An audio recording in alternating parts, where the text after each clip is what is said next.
tudo bem? Seja bem-vindo a mais uma teleaula da disciplina de Cálculo Avançado, Números Complexos e Equações Diferenciais.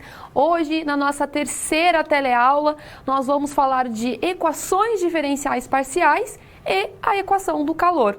Para quem está nos acompanhando via Skype, o endereço é o seguinte, subindo o endereço do Skype aí para nós, será g.fernandes. Esse vai ser o nosso canal de comunicação aí, para que nós possamos interagir, contribuir com a nossa aula de hoje.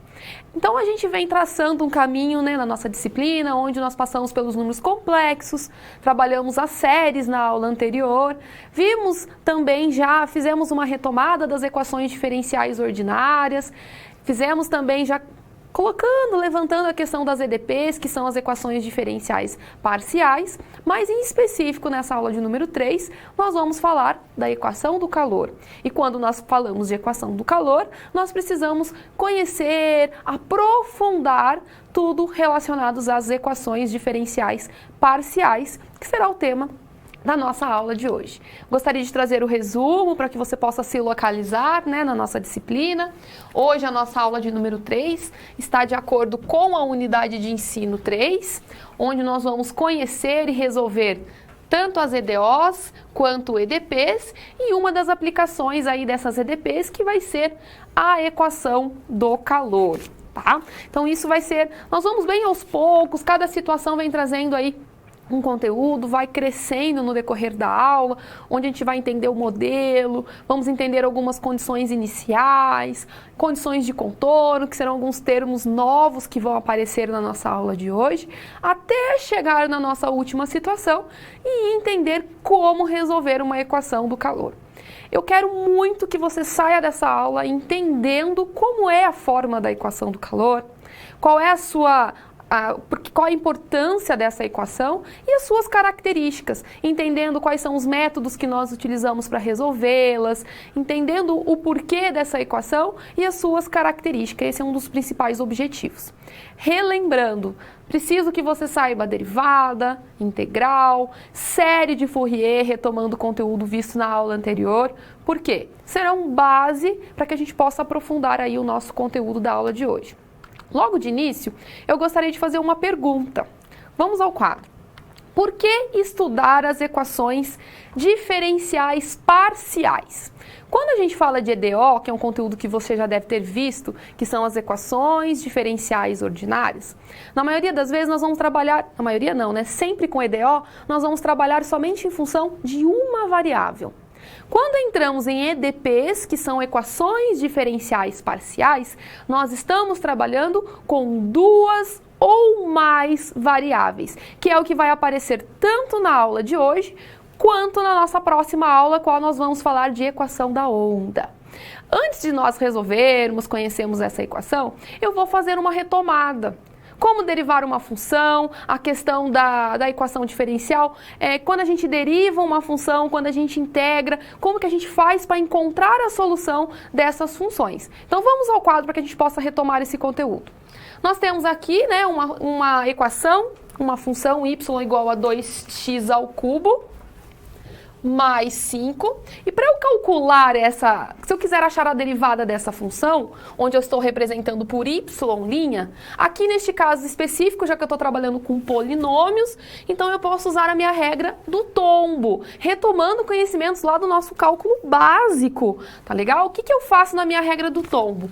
O meu expoente tomba, multiplicando, esse número 2, que é o meu coeficiente, e lá em cima, no meu expoente, eu vou subtrair 3 menos 1, que é o resultado que vai acontecer aqui no meu expoente, que nós vamos ver na linha abaixo. Quando eu derivo uma constante, derivada da constante é zero, resultando então nessa derivada como sendo 3 vezes 2, 6, vezes x, 3 menos 1, x ao quadrado. Então a derivada dessa função é x ao quadrado. E o que nós podemos tirar disso?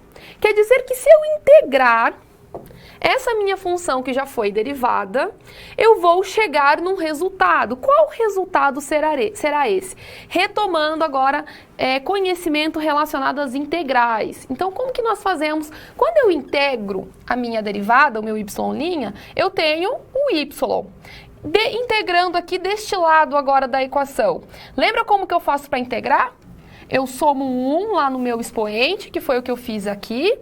E este 2 mais 1, que no caso é 3, vai vir dividindo.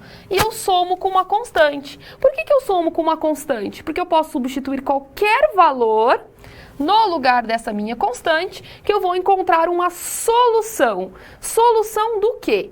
Concorda comigo que eu cheguei nessa equação, nessa função y igual a 2x ao cubo mais c. O que quer dizer isso? Quer dizer que essa função é a mesma função que nós temos aqui em cima. O que muda? O que muda é esse 5, e esse 5 é a minha constante que pode variar. Então, quer dizer que se eu utilizar essa função qualquer e eu aplicar a derivada, eu vou chegar nessa função. E se eu integrá-la, eu vou chegar nessa, ou seja, uma é a inversa da outra. Então, só retomando alguns conhecimentos básicos relacionados aí às derivadas e às integrais. Por que nós estamos falando isso? Porque quando a gente vai trabalhar com EDO, EDP, nós vamos trabalhar bastante essa relação das derivadas com as nossas integrais e principalmente algumas soluções particulares para cada equação. Tá legal? Continuando, vamos entender aqui o que é uma equação diferencial. Por exemplo, eu vou escolher uma equação 3x mais 2 igual a 0. Aqui, toda vez que aparece essa igualdade, quer dizer que nós temos uma equação. Neste caso, nós temos uma equação do primeiro grau.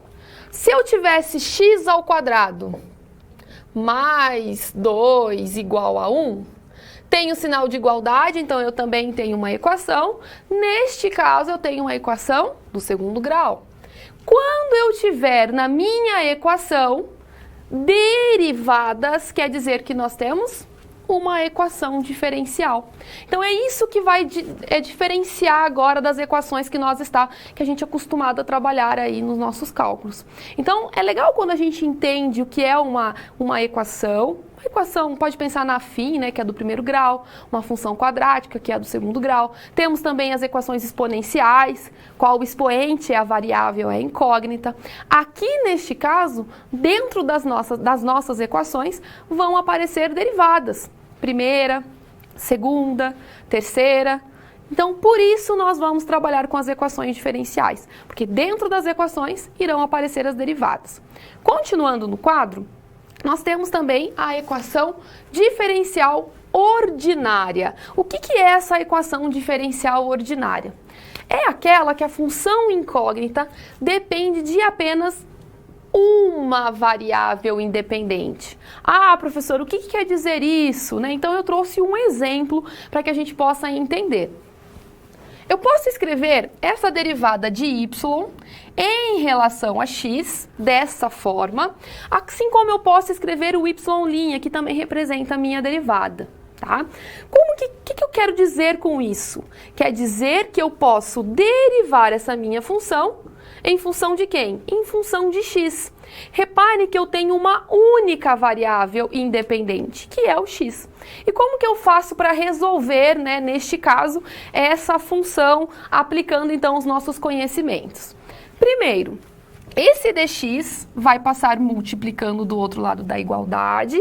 Olha lá, retomando o conteúdo de EDO. Ficando o meu dy. Como que eu posso resolver agora? Concorda comigo que a integral da derivada de y vai ser y? Integrando do outro lado também da igualdade, olha o que nós vamos ter. Nós vamos ter como forma essa função aqui. Derivada de dy, y. Derivada, lembrando que quando eu tenho a soma eu posso separar, tá? As minhas integrais, corrigindo aqui. E aqui somando então com a minha constante, que vai ser a minha solução. Então, neste caso aqui, a equação que estamos procurando vai depender somente de uma variável. Agora, o que acontece quando nós estamos falando com EDPs, com equações diferenciais parciais?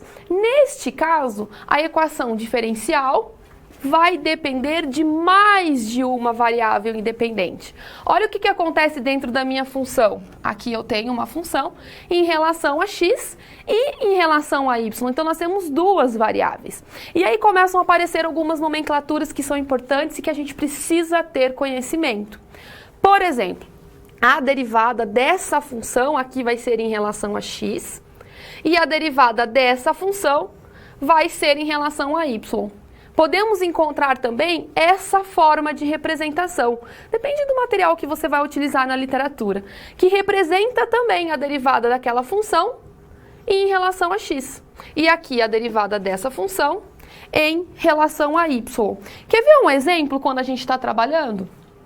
Então, eu trouxe um exemplo de uma função. Repare que essa função, ela depende de x e depende de y. Então, apareceu x ao quadrado, y ao quadrado, x, y. Apareceu duas variáveis agora. E quando nós estamos trabalhando com duas variáveis, pode acontecer o seguinte fato que é muito comum e a gente vai utilizar na aula de hoje. Se eu quero derivar a função em relação a x, o que vai acontecer aqui? O meu y vai virar constante. Então, quando eu estou derivando em função do x, o meu y vira constante. Então, a gente vai derivar normalmente. Pegando esse primeiro membro que nós temos, se eu estou derivando em função do x, 2 vezes 4, 8. Lá em cima do meu x, 2 menos 1, x elevado a 1. E o meu y ao quadrado que está acompanhando, ele copia aqui do lado do meu 8, porque a gente considera ele como constante. O mesmo vai acontecer aqui no meu segundo membro. O que quer dizer esse meu segundo membro? Qual que é a derivada de 2x? 2. O meu y é constante, então eu copio o meu y, tá? Copiando ele do lado. Derivada de menos 3x, menos 3. E o 1, que é uma constante, então a gente tem como 0. Posso derivar também fazendo ao contrário. Qual é o contrário? Agora, em vez da gente derivar em função de x, nós vamos derivar em função de y. É o mesmo procedimento, só que agora o meu x é quem vai ser a constante, porque eu estou derivando em função do y.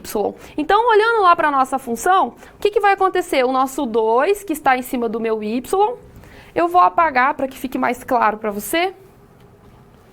Derivando em função do y, o 2 veio multiplicando 4, por isso que aparece esse 8, vezes o x ao quadrado, que é uma constante, que está acompanhando, né, aquela variável que eu estou derivando, 2 menos 1, por isso que o meu y fica 1.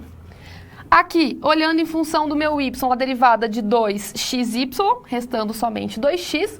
O meu menos 3x não tem y, então eu considero ele todo como uma constante, 0, e a derivada do 1 também é 0, tá? Então, só trabalhando algumas questões que são importantes. Por quê? Porque vai aparecer no decorrer da nossa aula diversas derivadas parciais, onde nós vamos ter que olhar para aquela derivada, verificar quais são aquelas variáveis que nós estamos trabalhando e identificar a partir de qual variável a derivada está pedindo aquela derivação, tá? Então, só ficando a dica aí no começo da aula.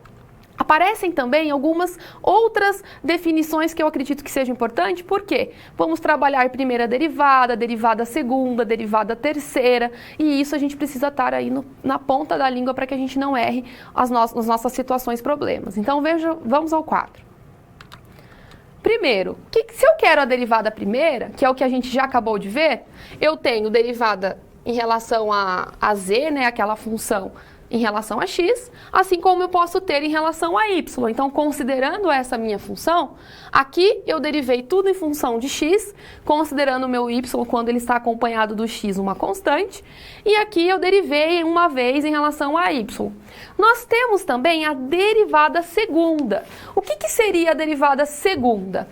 Aqui nós temos derivada segunda em relação a x. Eu já derivei uma vez aqui em relação a x. Então, eu tenho que pegar o resultado dessa primeira derivada e derivar de novo em relação a x, que vai dar esse resultado. Um outro exemplo que nós temos é quando eu quero derivar duas vezes em relação a y, que foi o que aconteceu com o x, só que agora nós temos que considerar quando eu derivei primeira vez pelo meu y, encontrando então o resultado de uma constante aqui, que é o 2. E pode ser que apareça assim também, olha, eu já derivei em função do x e agora eu tenho que derivar em função do y. Então seria eu pegar essa derivada aqui em função do x e derivá-la a partir do y neste caso. Então, informações importantes que você tem que ter conhecimento para que a gente possa seguir com a nossa disciplina aí tranquilamente. Tá bom? Espero que tenha ficado claro. Qualquer dúvida, vá encaminhando que nós estamos à disposição. E agora, nós vamos conhecer a nossa situação geradora de aprendizagem. Vamos supor que você ofereça consultorias na área de engenharia e uma empresa fabricante de jogos para computadores aí contratou você para dar um suporte à equipe de desenvolvimento. Então, para dar esse suporte, alguns objetos terão, o efeito de aquecimento, vai ter a questão da dispersão de calor, e esses efeitos podem ser modelados por equações diferenciais. Então, a partir desse cargo, dessa função, nós vamos ter 3 situações, problemas para resolver, tentando ajudar e resolver esse problema. E eu já venho com a nossa primeira situação. Olá! Você já pensou no dia a dia da carreira que você escolheu seguir? Bom, para ter uma ideia dos desafios da sua área, agora você vai procurar soluções para situações problema. Para prosseguir, primeiro é necessário ter estudado e finalizado a sua pré-aula, já que é nela que você encontra os conceitos e as teorias da disciplina. Feito isso, você vai conhecer a sua primeira SP e vai identificar onde a situação se passa, quais agentes estão envolvidos e quais são os recursos disponíveis. Com essas informações, você vai problematizar o contexto apresentado para então solucionar o desafio. Preparado para começar a SP1? Então, boa sorte e até mais!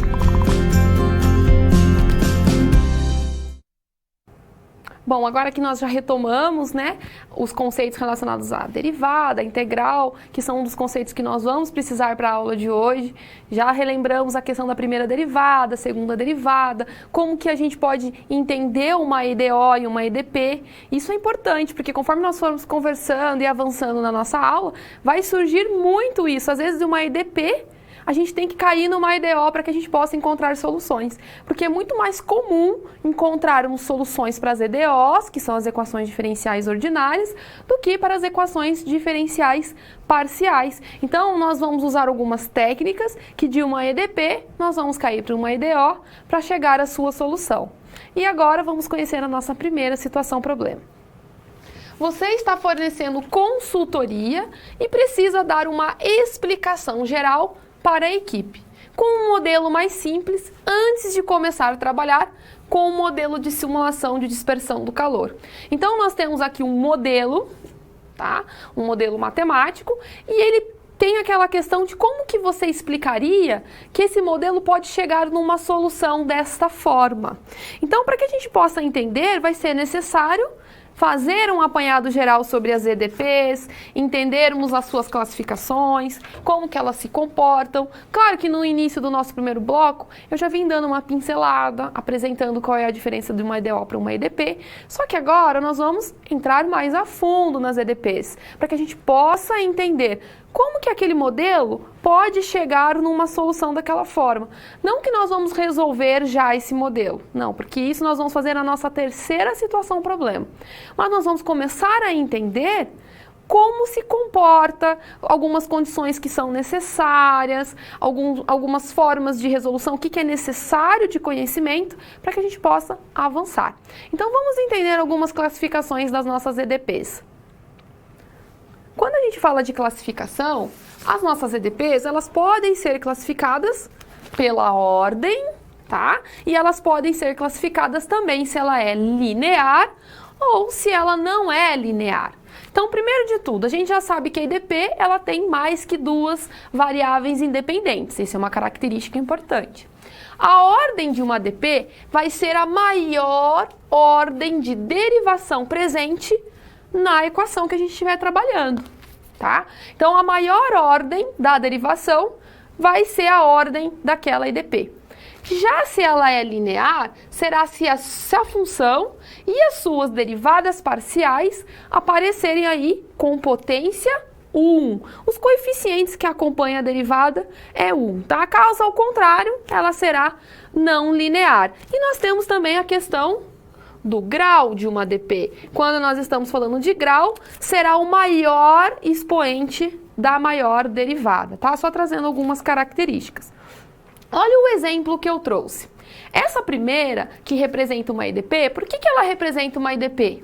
Porque nós temos duas variáveis, x e y. Se eu tivesse uma única variável dentro da minha função, ela seria uma EDO. Se ela tem duas, ela é uma EDP. Neste caso aqui, ela é linear e é de primeira ordem, porque nós estamos trabalhando somente com primeiras derivadas. Olha, em nenhum momento aparece xx ou yy. A gente está trabalhando só com derivadas primeiras, tá? Primeira derivada. O nosso segundo exemplo, ela também é linear, só que ela é de segunda ordem. Por que ela é de segunda ordem? Porque aqui já vai aparecer a nossa segunda derivada. Então, nós estamos trabalhando a questão, identificando quando ela é linear e quando ela é a sua ordem da sua EDP. Tá? Além disso, uma equação diferencial parcial é uma EDP, né, de primeira ordem linear, cuja solução é uma função desta forma, que foi que a gente até acabou de ver lá no início da nossa situação, que depende de duas variáveis, ela vai ter sempre este formato, variando, claro, né, a quantidade que nós vamos ter aqui. Mas esse é o formato que nós temos para a solução de uma função de duas variáveis, que vai ter sempre essa forma, tá? Só retomando esse conteúdo, que essa solução de uma EDP é uma função que, junto com as suas derivadas, o que elas fazem? Elas satisfazem a equação que nós vamos trabalhar. Tá? Ai, professor, o que quer dizer isso? Como que nós podemos trabalhar? Então, eu trouxe um exemplo para que a gente possa começar a entender como a gente vai utilizar as técnicas de derivação para resolver uma EDP, por exemplo. Olha o quadro. Aqui nós temos uma função. Essa função, ela é u, ela depende da variável x e ela depende da variável t. E ela é igual a x ao quadrado mais t. E a pergunta é, essa função satisfaz essa EDP? Será que essa função é solução para essa EDP, para essa equação diferencial parcial? Como que eu sei isso? Primeiro de tudo, nós vamos ter que trabalhar a questão das derivadas parciais. Eu não tenho aqui a derivada segunda em relação a x? Então, vamos calcular a derivada segunda em relação a x. Como que eu faço isso? Quando eu pego o meu u e derivo em relação a x, o que eu tenho aqui? A derivada de x ao quadrado, 2x. O meu t é constante, então ele some. Se eu quero encontrar a derivada segunda, eu vou ter que pegar novamente e derivar de novo, que vai dar igual a quanto? Derivada de 2x, 2. Vou ter que fazer o mesmo processo agora para a derivada segunda em relação a t. Primeiro, quanto que é a derivada daquela função em relação a t? Então, o meu x ao quadrado agora vai virar constante. A derivada de t ao quadrado, 2t. Quando eu derivo novamente, porque eu estou derivando duas vezes em função de t, isso vai dar quanto? Derivada de 2t, 2. Quando eu faço a substituição aqui, olha, na minha equação, quem é a derivada segunda em relação a x? Eu acabei de encontrar aqui, olha, 2. Quem é a derivada segunda em relação ao t? É 2. Quando eu faço 2 menos 2, isso vai dar quanto? Isso vai dar 0. Então, quer dizer que é solução. Essa função satisfaz aquela EDP que nós temos ali, tá? Então, eu estou trabalhando passo a passo para que você consiga entender como que a gente vai trabalhando com as derivadas para encontrar as suas soluções. Espero que tenha ficado claro. Estou fazendo bem passo a passo para que você não tenha dúvida. Continuando, além daquela classificação, nós temos a característica de uma equação quando ela é homogênea ou não homogênea. Em equações homogêneas, todos os termos envolvem a função procurada, que em geral denotamos por u. Enquanto nas equações não homogêneas, existem termos que não dependem de u. Quer ver um exemplo? Eu posso pegar a nossa primeira equação que nós temos aqui, e eu posso escrever ela da seguinte forma, olha. Vou só copiar 2y em relação à derivada segunda, né, de x, em função de x e y. E esse menos eu posso passar para cá, olha, como sendo mais 3x derivada em relação a y dessa função xy. Reparem que todos os meus termos que eu estou trabalhando, o que acontece com todos os meus termos? Todos estão relacionados àquela variável u, aquela função que nós estamos procurando, assim como esse. Neste caso, então, nós temos uma função homogênea. Agora, olha o exemplo que nós temos aqui abaixo. Aqui tudo bem, ele está relacionado com a função. Aqui também. Mas olha o que acontece, nós temos um termo que não está relacionado, não envolve aquela função que nós estamos procurando. Então, neste caso, nós temos equações não homogêneas, tá? Então, essa é a diferença de homogêneas para não homogêneas. Na verdade, a gente pode até fazer esse joguinho, jogar as equações, né, os termos para um lado para o outro, para que fique mais claro. Às vezes, quando a gente olha o zero ali, às vezes não fica tão visível para a gente. Tá? Mas isso caracteriza, então, uma equação quando ela é homogênea ou não homogênea, tá bom? Continuando, nós temos outras características que são importantes quando estamos trabalhando com EDP. Uma EDP sempre aparecerá acompanhada de condições extras sobre a função solução, que podem ser condições iniciais ou condições de contorno, tem alguns lugares que a gente encontra condições de fronteira, ou nós podemos encontrar ambas condições. E além disso, as condições devem ser compatíveis. Então, lá na EDO, o mais que se resolvia eram as condições iniciais. Agora, aqui nas EDPs, a gente vai usar mais condições aí, tantas iniciais, mas também a de contorno ou a de fronteira, como a gente encontrar nas literaturas. Então, quando a condição inicial está sobre uma variável fixada ou avaliada sobre uma curva, então a condição ela vai ser chamada de condição inicial. E quando as condições estão presentes, por exemplo, se eu tenho além da condição inicial, como a condição de contorno que vai aparecer, que são, geralmente as condições de contorno são informações sobre o espaço. A gente vai ver quando começar a resolver as situações, ela vai aparecer, tá? Então, informações sobre a função em diferentes pontos no espaço. Agora, quando nós temos condição inicial e condição de contorno, né, ou a gente pode chamar de ou fronteira, nós temos aí um problema chamado de misto, tá? Então, conhecendo as características. Lembra que eu falei que na maioria das vezes a gente parte de uma EDP e tenta chegar numa EDO para facilitar, para que a gente possa encontrar a solução. Um dos métodos que fazem isso é o método de separação de variáveis. Então, se eu estou trabalhando com EDP, a gente vai trabalhar bastante com o método de separação de variáveis. Vamos conhecê-lo. Ele transforma a EDP num sistema de EDOs, né, que foi o que eu acabei de falar, é uma característica, uma particularidade desse método. E aqui nós temos um exemplo de uma equação do calor. Então, esse é o formato de uma equação do calor.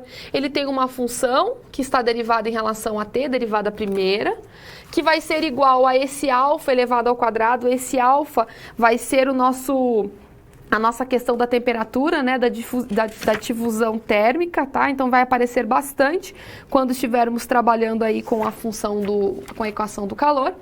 E a derivada segunda em relação a x, né, daquela função, onde nós temos um intervalo que será preenchido aqui. Uma característica que eu quero deixar claro quando nós estamos trabalhando com a equação do calor é que aqui vai representar a posição, que eu já vou explicar como a gente trabalha com a barra em relação à equação do calor, e esse t vai representar o nosso tempo. O que quer dizer isso? Eu vou abrir um quadro para tentar deixar mais claro. Quando a gente fala da equação do calor, nós temos que considerar, imagine uma barra, essa barra pode ser infinita, né, considerando aqui um tamanho, um comprimento, onde nós temos que o x aqui é zero, que é onde inicia, que são as extremidades da minha barra. Então, ali no início a gente tem x igual a zero, no final nós vamos ter x igual a L, e esse L é o comprimento da minha barra. Tá? Quando a gente está trabalhando com a função, nós temos aqui que esse x vai representar a posição, que nós queremos encontrar a temperatura, e aqui no final nós temos o tempo, que vai ser aonde eu quero encontrar naquela dada posição. Tá? Então, nós vamos encontrar isso. E quando eu faço, né, aquele U em relação a isso, quer dizer que eu quero encontrar a temperatura nessa posição em relação ao tempo. Primeiro de tudo. Quando eu tenho que nas extremidades, tanto aqui quanto aqui, a minha temperatura é zero, como que eu posso escrever isso? Eu não acabei de falar que quando eu coloco U, eu estou encontrando a temperatura? Então, eu posso dizer que quando o meu X for zero, em relação a um tempo, a minha temperatura vai ser zero.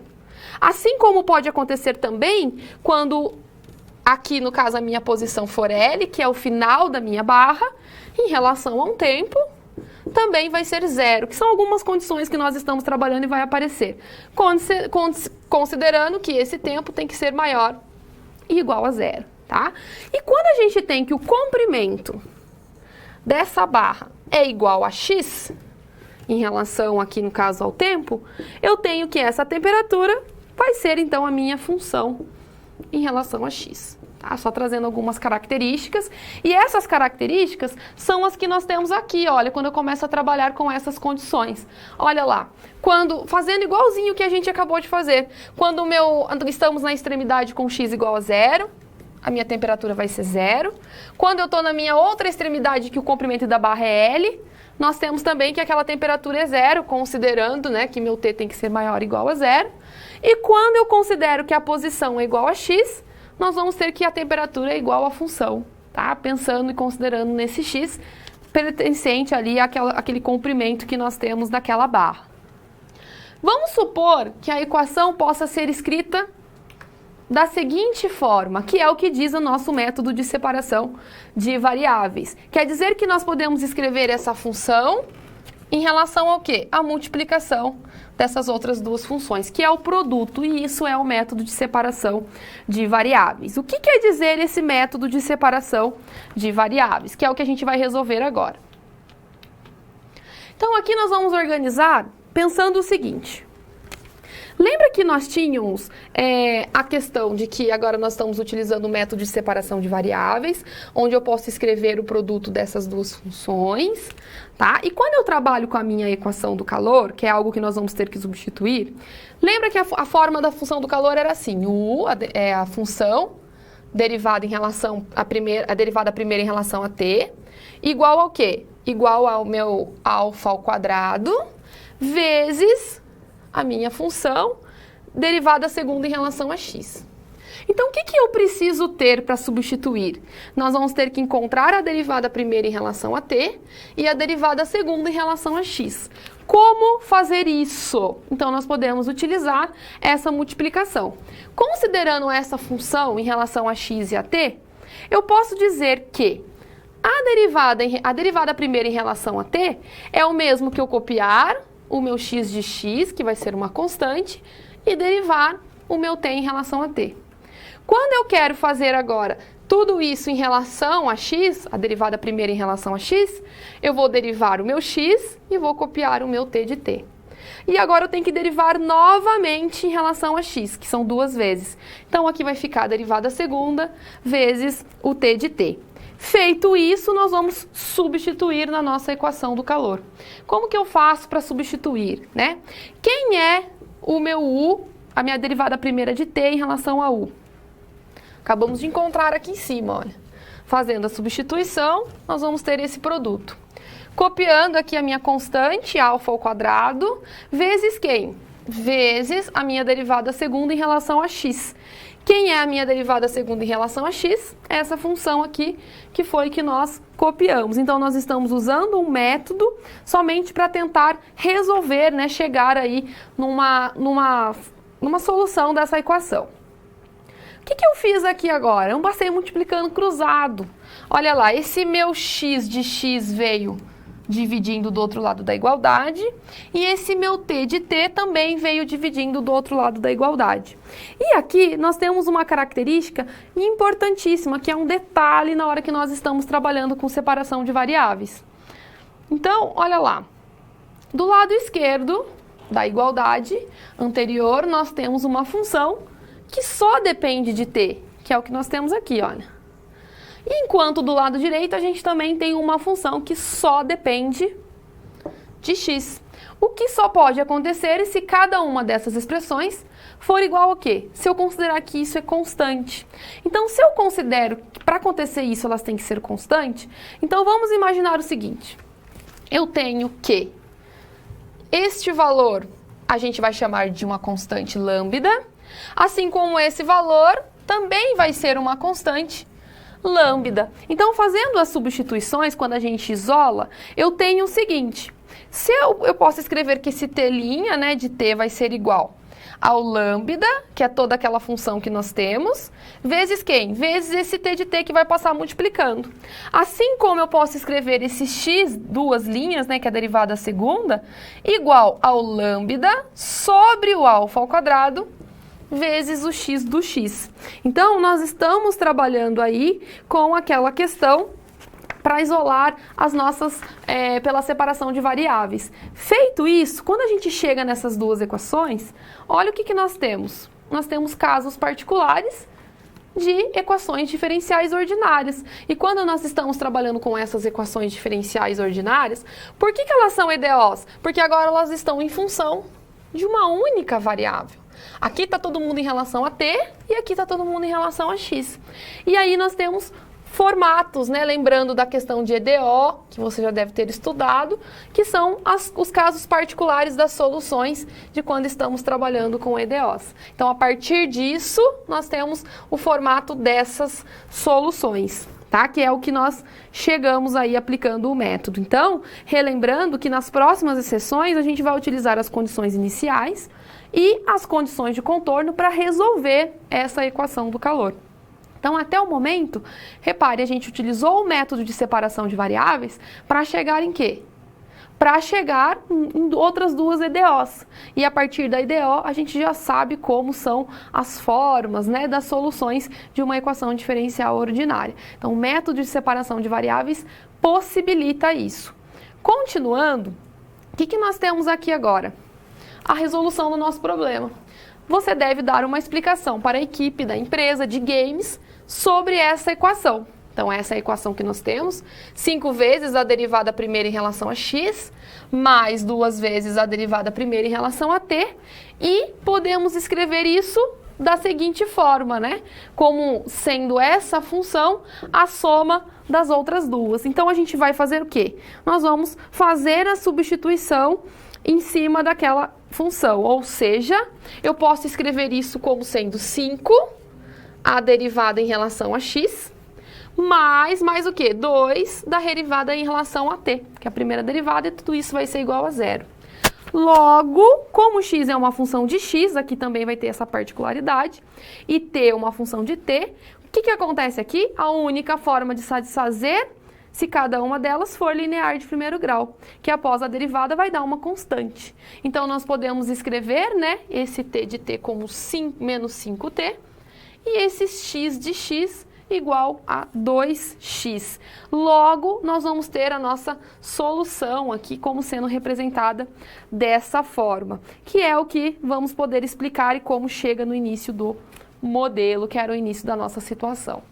Então, eu espero que tenha ficado claro como que a gente vai trabalhando com os métodos de separação de variáveis e como a gente vai trabalhando com as derivadas dentro das nossas equações diferenciais. Eu já venho com a nossa próxima situação. E aí, conseguiu encontrar uma solução satisfatória para SP1? Como você pôde notar, o desafio apresentado tem como base situações comuns da realidade de mercado. Eles são elaborados a partir de informações de empresas, experiência dos professores e acontecimentos do cotidiano. Isso significa que antes mesmo de você se formar, além de todo o conhecimento teórico, você já está em contato com a realidade do seu futuro profissional. Ah, e caso surja alguma dúvida, acesse o fórum e envie a sua pergunta, ok? Confere agora a SP2.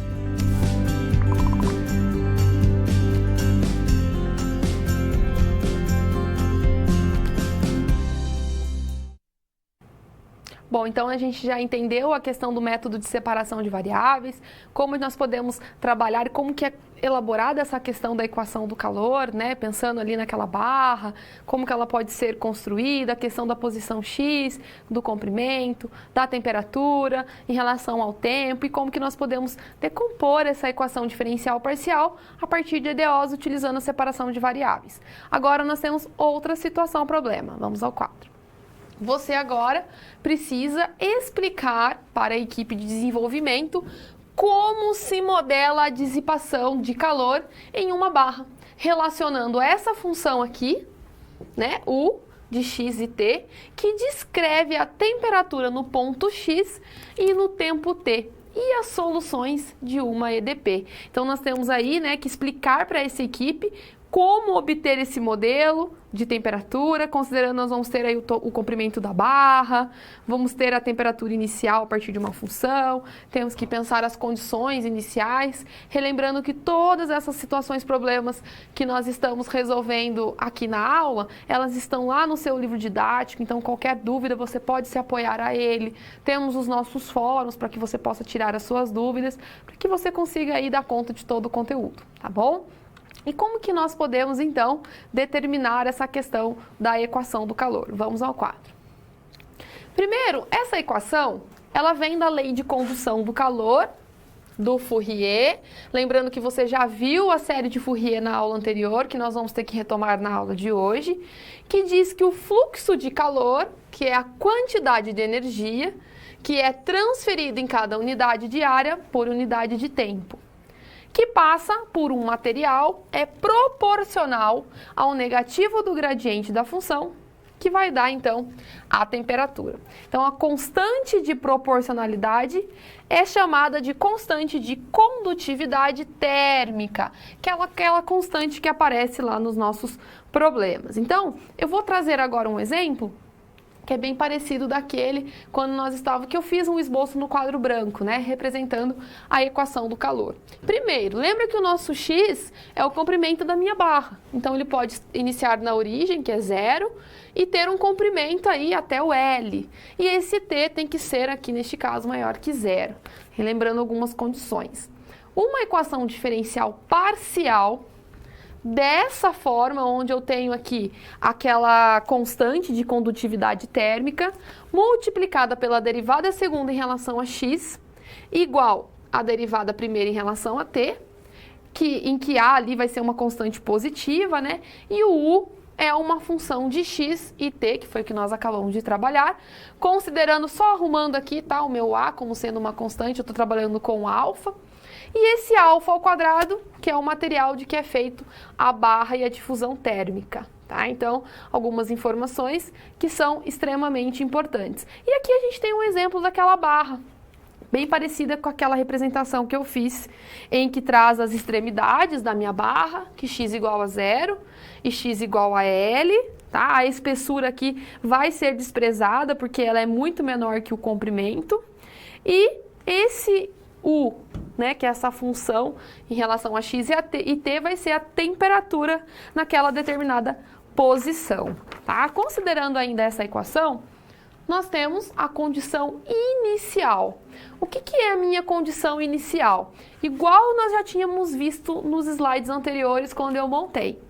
Quando eu tiver que a minha posição inicial é igual a x, quer dizer que a temperatura no tempo igual a 0 vai ser igual à minha função f de x, para todo x que pertencer a esse comprimento da minha barra. Então, essa é uma condição inicial para a minha EDP. Nós temos também a condição de contorno. O que é a minha condição de contorno? Quando eu estou com o meu x igual a 0, onde eu vou ter um tempo, e isso vai ser igual ao quê? Já que eu estou considerando as minhas extremidades da minha barra. Tá? Então, aqui, mais um ponto aí que é necessário que nós tenhamos conhecimento. Ou seja, no x igual a 0 e no x igual a L. Então, são as nossas extremidades. E que a temperatura disso vai ser igual a 0. Então, são nossas condições de contorno. Continuando, o que nós temos aqui? A nossa função, então, que é a equação do calor, que é dessa forma, que modela a equação do calor. Nós temos, só copiando novamente, que são as condições a partir da nossa equação. Quando o meu x, né, quando a posição é x, isso vai ser igual à função. E aqui, no caso, quando nós temos as extremidades e que a temperatura vai ser igual a zero. Então, esta equação, juntamente com as condições iniciais e de fronteira ou de contorno, né, é conhecida como equação do calor com extremidades fixas e condições de fronteiras homogêneas. Então, só trazendo algumas informações que são importantes em relação a essa equação do calor. Olha o exemplo. Suponha que estamos interessados em escrever a equação do calor para uma barra de 30 centímetros. O que é 30? 30 é o meu L, é o comprimento da minha barra, tá? Condutividade térmica igual a 5, então aquele alfa é igual a 5, cuja distribuição inicial de temperatura é dada por esse gráfico abaixo. Nós temos uma representação aqui. E tem temperaturas fixadas iguais a zero nos extremos. Como que ficaria essa equação? Então, quando a gente olha para o nosso gráfico, primeiro de tudo, nós temos que entender o seguinte. Nos extremos, a temperatura é igual a zero, nos extremos da minha barra, tá? Só que ela está formada por 3 retas. Uma, que vai até esse ponto, 2 e 3. Então, quer dizer que nós vamos ter 3 partes, ou seja, 3 leis de formação.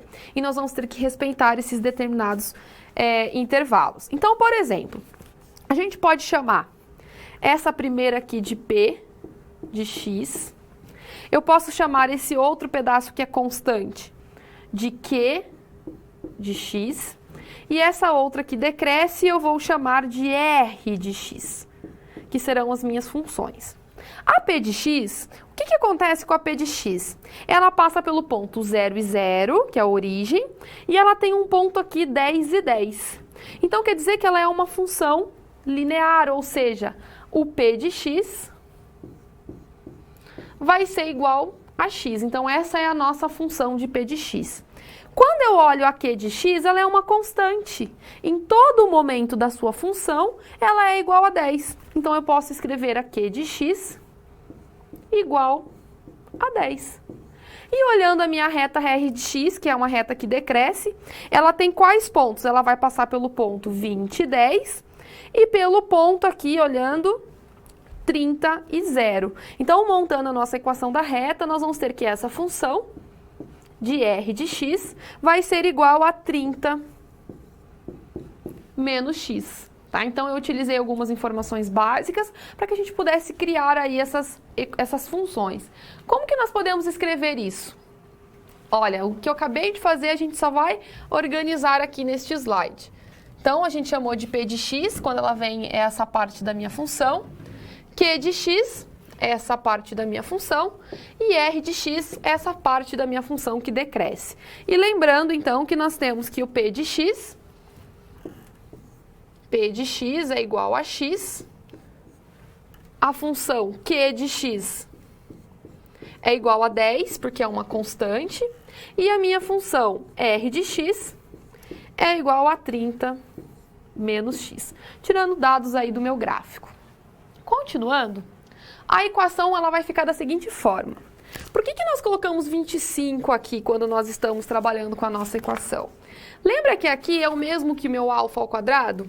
E eu tenho que o meu alfa é igual a 5 quando eu analiso a minha situação? Então, alfa ao quadrado, que é o que eu tenho que substituir na minha equação, é 25. Por isso que está aparecendo esse 25 aqui na minha equação do calor. Tá? Nós temos as nossas condições. Então, o que essa condição diz? Que quando o meu x é igual a 0 e quando ele está na extremidade, que é 30, a temperatura vai ser quanto? Vai ser 0. E logo eu posso modelar, a partir dessa função, x de 0, como sendo? Lembra que a minha função primeira era P de x? Então, ela vai ser x neste intervalo, ela vai ser 10 neste intervalo e ela vai ser 30 de menos x neste intervalo, considerando aí o nosso gráfico. E aí na próxima sessão nós vamos ver como resolver. Então até o momento, o que é importante para nós resolvermos a nossa situação problema é chegar até aí, identificar, tirar as informações iniciais, entender como que a gente pode escrever aquele modelo, para que depois a gente possa solucioná-lo, tá bom? Voltando ao quadro, nós vamos resolver agora. Você precisa explicar para aquela equipe, né, de desenvolvimento como modelar a dissipação de calor numa barra, usando como modelo o caso de uma barra metálica de 40 centímetros de comprimento, feito aí de um material com constante de difusividade térmica igual a 2. Temperatura inicial dada por essa função, f de x, e as extremidades vão estar mantidas a 0 graus no instante t, né? Como que nós podemos resolver essa situação? Eu tenho um gráfico que vai ilustrar, quando a gente olha aqui esse gráfico de f de x e a temperatura inicial da barra, nós temos a representação dele. Percebem o seguinte, né? Aqui até nós temos o diagrama de como que a temperatura atinge e como a temperatura cresce e ela decresce até chegar na extremidade da barra. Só uma representação gráfica para que a gente possa fazer análise. Continuando, como a constante de difusidade térmica é igual a 2, então a equação vai ficar 2, considerando a derivada segunda em relação a x, que é igual à derivada primeira em relação a t. A barra tem o quê? 40 centímetros e a temperatura vai ser mantida aí nas extremidades a 0 graus. Essa temperatura vai ser mantida no x igual a 0 e no x igual a 40, que são as extremidades da barra. E aí temos que adicionar as condições, que são essas condições aqui. A função lá na origem, né, na posição x igual a 0, vai ser igual lá no nosso L igual a 40, né, que é o nosso x, que é o comprimento da barra, e essa temperatura vai ser igual a 0 e nós vamos ter isso como sendo condição de fronteira ou, como a gente pode chamar aí, condição de contorno. E essa será a nossa condição inicial. Só organizando e interpretando as situações do problema. E a gente tem o seguinte, que se meu t é igual a 0, lembra que se meu t é igual a 0, nós temos que aqui vai ser a posição x. E quando eu tenho a posição x, ela vai ser igual à minha função que eu estava trabalhando. Tá? Então, para isso, para explicar isso da melhor forma, para a equipe de desenvolvimento do game, a gente sugere aí que você exiba o gráfico, além da representação gráfica com a barra indicando algumas outras temperaturas. Então, a gente só tirou as informações da situação, organizou apresentando as condições iniciais e as condições de fronteira, ou condição de contorno, como você preferir chamar. E na nossa próxima situação, nós vamos entender como chegar na solução de uma equação do calor. Bom, 2 SPs já foram finalizadas. Como você acha que está se saindo? Lembre-se de que para se dar bem é importante seguir as etapas, já que elas facilitam os seus estudos. Vamos revê-las?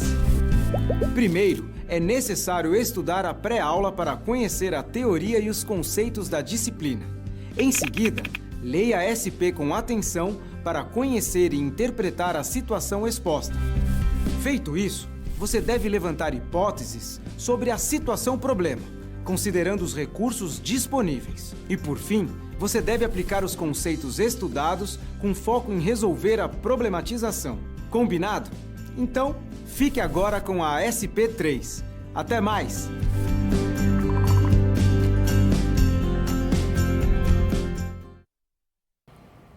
A gente vem, então, identificando aí todos os passos da equação do calor, identificar as suas características, as suas condições iniciais, como que ela se comporta, o método de separação de variáveis. E agora nós vamos unir todos esses conhecimentos para chegar na solução de uma equação do calor.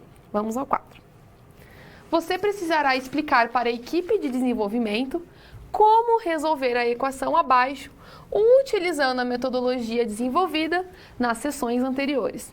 E deverá fazer isso por meio da elaboração de um relatório técnico. Resumindo aí os passos necessários, desde a dedução da equação até a sua solução. Então, você tem um papel onde você vai ter que fazer um relatório para chegar até a solução dessa equação do calor. Então, retomando aqui, nós temos nosso modelo, né, que é a equação do calor. Aqui, neste caso, quando eu estou trabalhando com este modelo, quer dizer que a minha difusão, né, a minha difusão térmica vai ser alfa igual a 1, porque ali ela não está aparecendo, então é 1. Aqui nós temos a nossa função, né, que representa a temperatura, e essa função, ela já está considerando um tempo igual a 0, e ela vai ser menos meio seno de 3πx mais 3 meios de seno πx. E aí nós temos algumas condições, que são as nossas condições de quando a gente considera as condições aí em relação às extremidades e que as suas temperaturas são iguais a 0. Olha lá, quando o meu x é igual a 0, a temperatura é 0, e quando o meu x vai ser igual a 1, que é o comprimento, então, que nós vamos ter que encontrar e utilizar, essa temperatura também vai ser igual a 0. E agora a gente vai entender o método de separação de variáveis para obter aí essa questão das equações diferenciais ordinárias, para que a gente possa trabalhar essas diferentes condições de contorno. Tá? Então, antes nós vamos fazer o quê? Nós vamos problematizar, vamos compreender, retomar algumas questões que são importantes. Reparem que sempre que a gente está trabalhando com a equação do calor, a gente cai nas condições iniciais e cai nas condições de contornos que são muito parecidas, mas que nós temos que relembrar e reutilizar sempre. Então, olha lá a nossa equação do calor. Tá? Considerando então quando o meu x, né, quando a minha distância, minha posição inicial é x, que ela vai ser igual à minha função, e a temperatura nas extremidades, que é igual a 0. E aqui nós temos uma particularidade, né, que quando o meu f de 0 vai ser igual ao f do L, que é o comprimento, vai ser então igual a 0, que é a questão das temperaturas aí nas extremidades, tá? Primeiro, o que a gente pensa quando vamos trabalhar com as separações de variáveis? Vamos lá, retomar bloco anterior. Vamos supor que a equação anterior possui uma solução da seguinte forma. U de x, né, em relação a t, ela pode ser escrita como o produto das duas funções. Lembra que a gente já viu quando nós estamos trabalhando com as separações de variáveis, que a gente pode escrever isso como sendo isso a partir do quê? A partir deste método de separação de variáveis. A partir disso, nós podemos escrever o seguinte.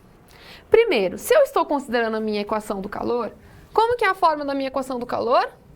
Alfa ao quadrado, continuando aqui, a derivada de x duas vezes, né, derivada segunda em relação a x, e isso vai ser igual à minha derivada em relação a t, minha derivada primeira em relação a t.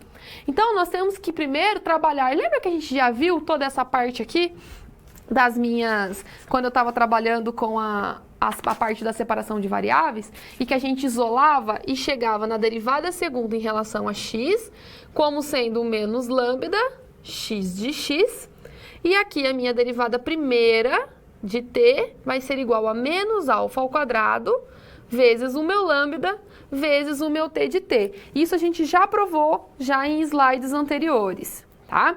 Então, o que a gente tem que pensar? Nós temos que fazer a derivada segunda. Por que a gente tem que fazer a derivada segunda? Porque a gente tem uma derivada segunda aqui na minha equação.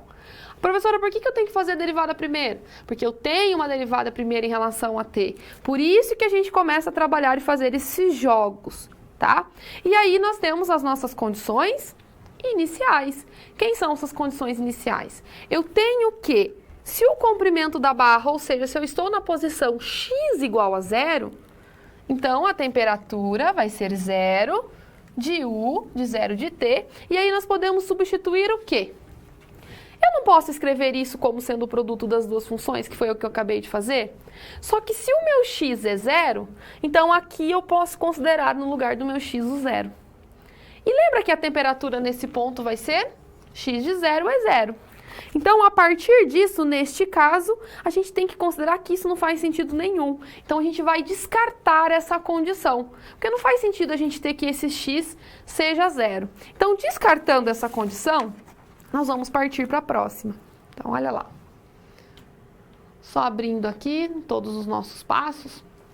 Então, eu tenho que se o meu x x é igual a zero, que foi o que a gente acabou de provar, substituindo no lugar do meu x o zero, e eu substituo no lugar desse x também zero, eu vou ter que esse x de zero é igual a zero, o que não faz sentido. Então, se eu considerar agora, isso quer dizer que o produto dessas duas, né, x de x por t de t, vai ser igual a zero. E se eu considerar o meu x igual a L, igual ao comprimento agora? Então, eu vou considerar lá o meu x igual a L. Então, agora eu vou ter, substituindo no lugar do meu x, o L. E o que acontece aqui? Então, eu tenho o produto de x de L vezes o produto de t de t. Mas, para cumprir isso, nós temos que pensar o seguinte: x de L tem que ser igual a zero. Então, com isso, nós determinamos algumas características. A gente determina que a EDO, que a função x deve satisfazer, será essa. A derivada segunda em relação a x vai ser igual a menos lambda de x, e isso vai ser x de zero igual a zero e x de L igual a zero, que nós temos algumas condições. E a gente já viu isso no slide anterior. Tá? Então, trazendo, entendendo como fazer a resolução. Agora, nós vamos ver o seguinte: já que nós vimos como resolver a equação e como obter essa solução, nós vamos resolver a nossa situação-problema. E para resolver a nossa situação-problema, nós vamos fazer um apanhado agora de bastante conteúdos, vamos fazer uma retomada para que a gente possa resolvê-la e que você consiga compreendê-la da melhor forma possível. Vamos voltar ao quadro. Vamos ver como resolver a equação e obter a solução que descreve o fluxo de calor naquela barra. Então, considerando que nós estamos trabalhando com essa equação do calor, derivada segunda em relação a x, que vai ser igual à derivada primeira em relação a t, e nós temos essa função. Qual é a função? Na posição x e no tempo igual a zero, onde vai ser menos meio de seno de 3π de x, mais 3 meios de seno de π de x. E considerando aqui as nossas condições ali que nós temos em relação às temperaturas na extremidade, lembrando que o L vai ser igual a 1. Então, por separação de variáveis, o que nós temos? Nós temos essa regra aqui que vai aplicar o produto das duas equações. Então, agora eu vou chamar você para ir para a câmara de documentos, para que a gente possa abrir aí toda essa minha equação e essa minha solução. Então, vamos lá. Primeiro eu vou dar um zoom aqui para que fique maior, tá? A nossa letra, para que a gente possa aí trabalhar toda essa parte. Primeiro de tudo, deixa eu ver se está ok. Legal. Deixa eu deixar retinho. Ok. Vamos lá, então. Aqui nós temos a nossa equação do calor, onde a gente tem a nossa constante, né, de difusidade térmica, a derivada segunda em relação a x, e isso vai ser igual à nossa derivada primeira em relação a t. A nossa condição inicial, pensando nas minhas condições iniciais, nós temos o quê? Que se a minha posição será x, num tempo igual a zero, isso vai ser igual à minha função de x, que foi o que nós já vimos neste intervalo. E esse x vai pertencer de 0 a L, que é o comprimento da minha barra. Além disso, nós temos as condições de contorno. Quem é a minha condição de contorno?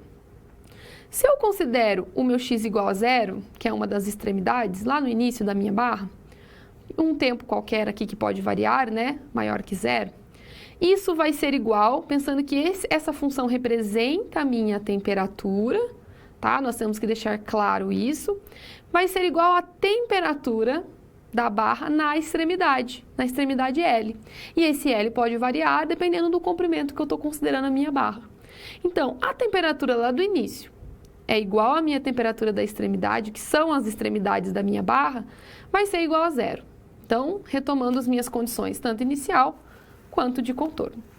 Para isso, nós vamos trabalhar com separações de variáveis, a separação de variáveis. Primeiro, nós já fizemos essa relação hoje na aula, né? Então, nós já isolamos esse t', né, em relação à derivada em relação a t, que vai ser igual ao quê? Vai ser igual a menos a minha constante elevada ao quadrado, vezes o meu lambda de t.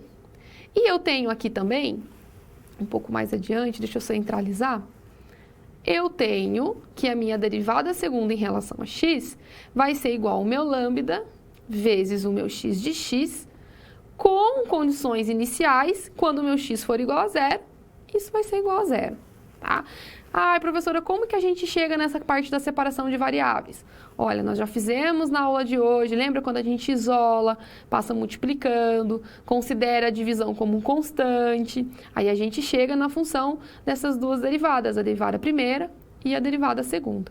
E eu tenho também que quando no lugar do meu x for L, eu também tenho que, no caso, vai ser igual a zero, tá? Continuando, abaixando, nós vamos utilizar alguns conceitos que são importantes para a nossa disciplina, que é a questão do autofunções, que também é um conteúdo que tem no seu livro. O que é essa questão de autofunções? São soluções de uma equação diferencial ordinária, neste caso de segunda ordem, e ela contém esse parâmetro lambda, que é o parâmetro que nós estamos trabalhando na aula de hoje. O que quer dizer quando a gente está trabalhando, então, com uma função, com uma EDO que tem esse parâmetro? Ele é chamado de alto valor. E o alto valor para este tipo de problema, que é o valor do meu lambda, vai ser esse.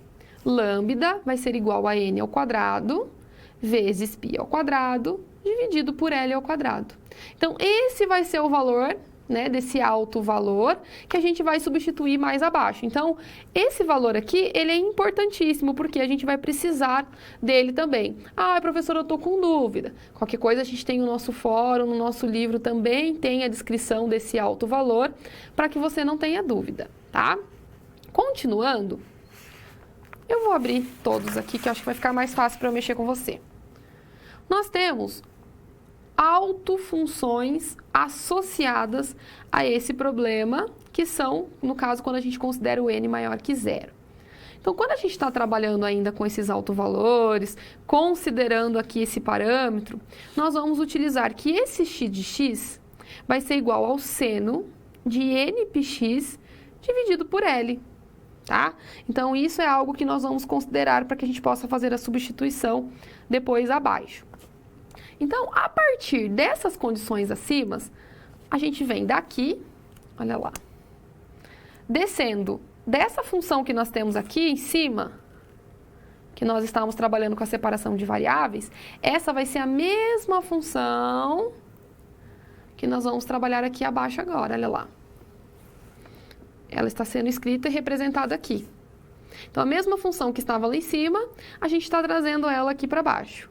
Tá? O que vai acontecer aqui? Esse menos passa para o outro lado da igualdade, somando, que foi o que apareceu aqui. E tudo isso a gente vai igualar a zero, tá? Continuando, nós vamos ter que, então, que esse t' de t vai ser igual ao alfa vezes o lambda. Mas quem que é o lambda? O lambda é aquele alto valor, né, que nós acabamos de definir aqui em cima, que vai ser esse valor. Então, isso será substituído aqui abaixo. No lugar desse lambda, nós vamos colocar, então, todo esse valor, que é o que nós tínhamos lá em cima, vezes o meu t de t, e isso tudo é igual a zero. Quando a gente aplica, né, a gente isola, a gente aplica toda a parte da derivada, nós vamos chegar que t de t vai ter esse formato aqui, que é algo que nós vamos ter que utilizar para substituir aqui na nossa função abaixo. O que quer dizer essa função abaixo? Lembra que nós escrevemos essa função de x e t como sendo o produto de x vezes t de t? Então, nós vamos fazer a substituição. No lugar do t de t, nós vamos substituir esse exponencial aqui, que foi o que nós colocamos aqui na frente. E no lugar do meu x de x, voltando... Cadê o meu x de x? Aqui em cima. O meu x de x é seno de nπ de x sobre x, que é o valor que nós vamos substituir aqui embaixo. Então, eu tenho um modelo para isso, como eu posso representar a partir de uma EDO. Então, a partir disso, nós vamos substituir lá na nossa função, que é para obter a solução. Então, o que nós temos aqui? Lembra que nós tínhamos essa função inicial, onde eu tenho aqui no meu x, quando minha posição é igual a x, no meu tempo igual a 0, nós temos essa função?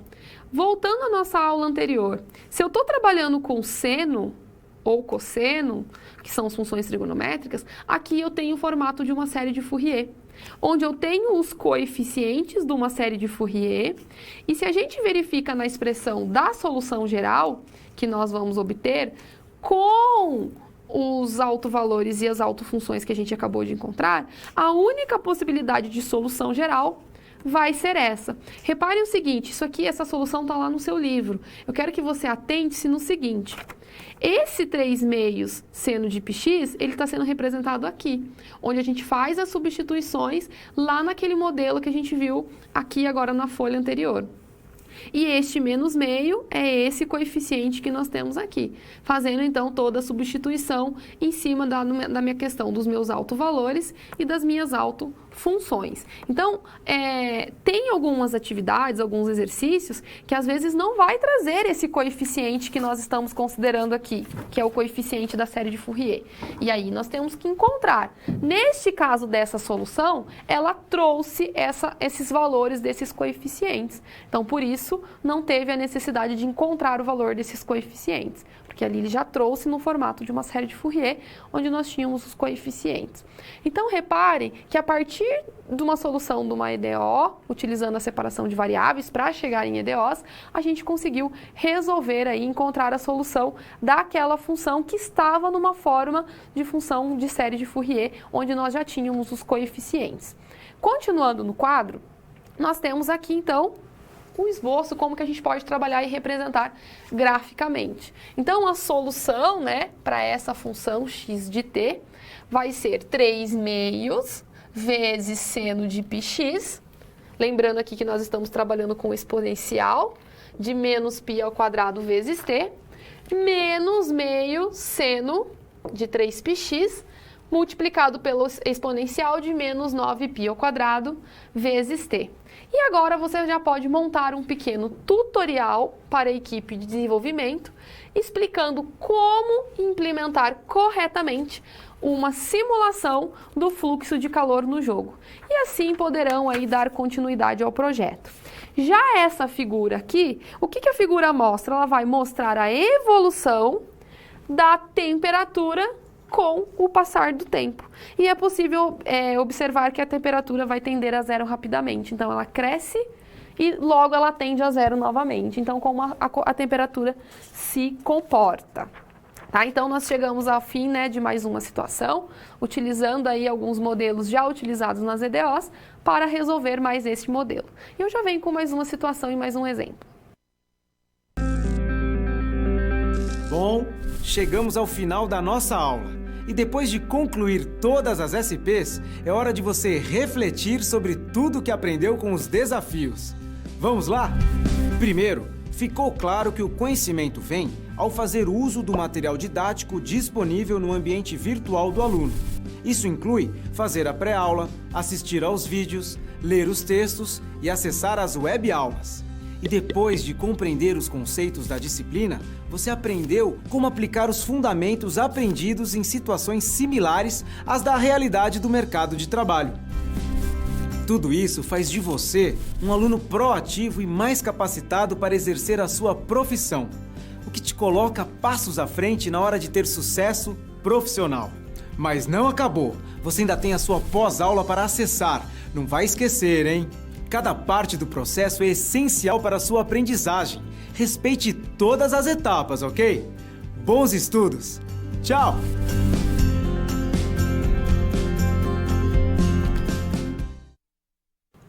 Bom, então nós vimos aí a gente foi construindo toda a parte da equação do calor, onde a gente identificou as condições iniciais de contorno ou de fronteira, né, como você achar melhor chamar. tem trabalhando aí toda a parte de construção, identificando como que ela se comporta, até entender que nós precisamos utilizar os métodos de separação de variáveis para chegar em EDOs e encontrar uma solução mais rápido, né, mais facilmente para aquele modelo. Eu trouxe mais um exemplo só para que a gente possa tirar algumas informações e fechar a nossa aula com as questões, né, importantes em relação à equação do calor. Vamos ao quadro. Como obter a solução geral da equação do calor com um tipo muito comum de condição inicial quando o pico da temperatura inicial está no centro da barra e ela decresce linearmente até os extremos. Então, o que nós temos que pensar aqui? Essa vai ser a nossa equação, que vai ser modelada, né? Esse x, olha como é que está a distância, olha como é que está a posição, ele vai variar de 0 até 2, né, que vai ser esse comprimento, considerando esse t que tem que ser maior que 0. Lembrando das nossas condições, das extremidades. Aqui na nossa extremidade, quando é igual a 0, aqui na minha extremidade, quando é igual a 2, e a temperatura vai ser 0. Outra coisa que nós temos que considerar aqui, tá? Então, quando eu tenho com o u de x, tá? Ele vai ser aqui igual a x nesse intervalo. E mais outra condição é que quando eu tenho que aqui é igual a x, considerando um t igual a tempo, ele vai ser igual, então, à minha função, que é 2 menos x, tá? E aqui, onde vai ser o intervalo que esse x vai percorrer. Primeiro de tudo, para resolver, a gente precisa utilizar o método de separação de variáveis, que é algo que a gente já viu na aula de hoje, aplicando lá o produto, né, das duas, onde a gente vai ter que fazer x de x vezes t de t, tá? E vamos ter que resolver as EDOs resultantes aí separadamente. E isso também está lá no seu material, no seu livro, para que você consiga chegar na resolução. Então, reparem que sempre a gente vai partindo aí das mesmas condições, analisando o problema, para que a gente possa resolver e encontrar uma solução. Nós estamos chegando ao fim da nossa aula, qualquer dúvida nós estamos à disposição. E agora eu deixo você com o nosso vídeo de encerramento da aula de hoje.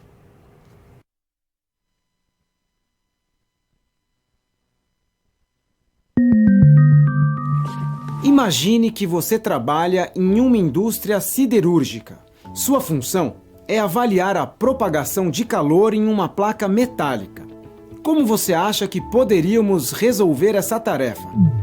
Na modelagem de muitos problemas de física ou engenharia, obtemos equações diferenciais parciais, que devem ser resolvidas utilizando técnicas especiais. As equações diferenciais parciais podem ser classificadas segundo a ordem de derivação, linearidade e homogeneidade.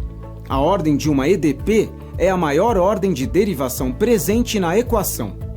Dizemos que uma equação é linear se a função e suas derivadas parciais aparecerem com potência 1.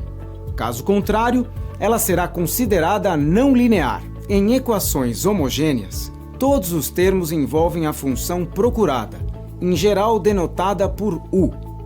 Já nas equações não homogêneas, existem termos que não dependem de u. Para avaliar a propagação de calor na placa metálica, existe um caso particular de equação diferencial parcial chamada de equação do calor. Essa equação é de segunda ordem, linear e homogênea, com condições iniciais e de fronteira.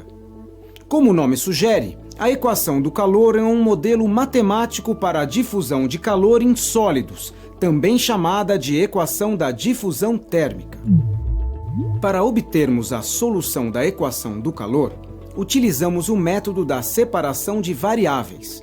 Esse método transforma a EDP num sistema de duas EDOs, sendo elas lineares, homogêneas de primeira e segunda ordem. Nesse processo de solução, é essencial calcular autofunções e autovalores de um certo operador linear no espaço das funções. Feito isso, teremos quase conseguido a solução, restando aplicar o conceito de superposição de soluções. Para se certificar de que as condições iniciais e de fronteira ainda vão ser satisfeitas pela equação, é necessário calcular suas séries de Fourier. As condições iniciais e de fronteira devem ser aplicadas também na fórmula da solução geral, todo esse processo resulta na solução da EDP, satisfazendo a essas condições. Com esses conhecimentos, será possível encontrar soluções para diversas aplicações da equação do calor. Então agora é com você. Quais outras aplicações para as equações diferenciais parciais você consegue pensar? Para responder essa questão, pesquise mais sobre o assunto e continue praticando e solucionando problemas de cálculo. Até mais!